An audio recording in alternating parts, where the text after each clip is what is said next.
Hi, my name is João Nogueira and I am General Reporter of Main Topic 1, Residence for Corporate Income Tax Purposes. I'm Pasquale Pistone, I'm the Academic Chair of IBFD and Chair of Main Topic 1.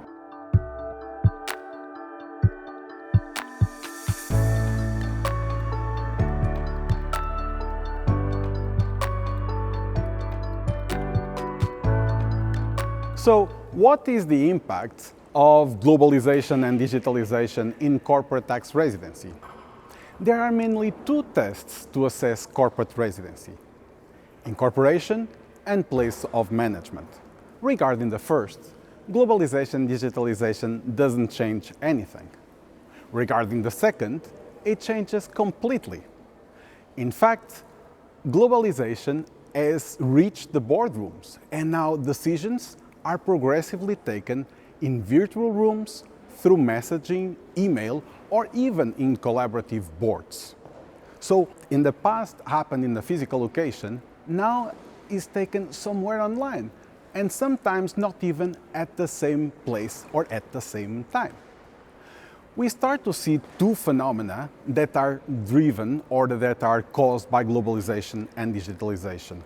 Once, the appearance or the emergence of several places of management throughout the globe. It's normal, it's admissible that a company has several places of management at the same time.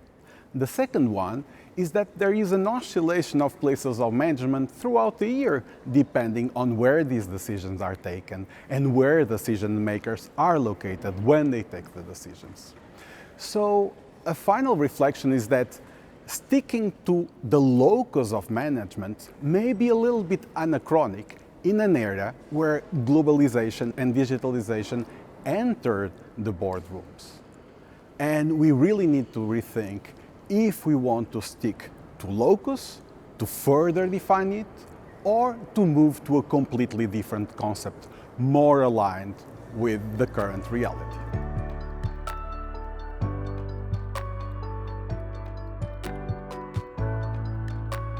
We have seen that in the OECD Model Convention a few years ago, there has been a shift away from POEM as a single criterion to operate as a tiebreaker rule for corporate residence. It is easy to understand why this took place, namely that the place of effective management was no longer really suitable to address all the problems.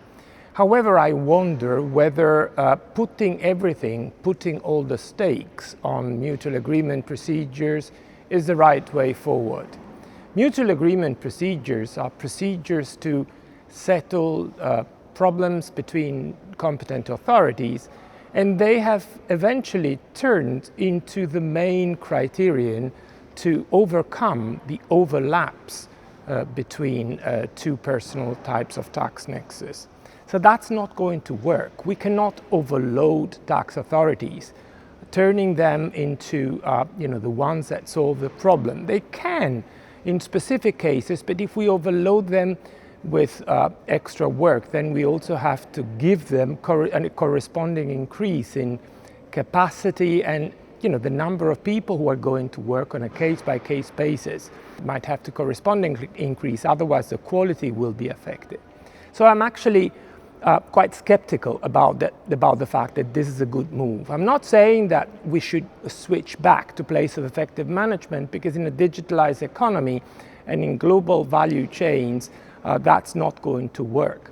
However, we cannot rely on mutual agreement procedures, because that is not going to prevent double taxation, exposure to double personal nexus or overlaps. That is just going to increase them.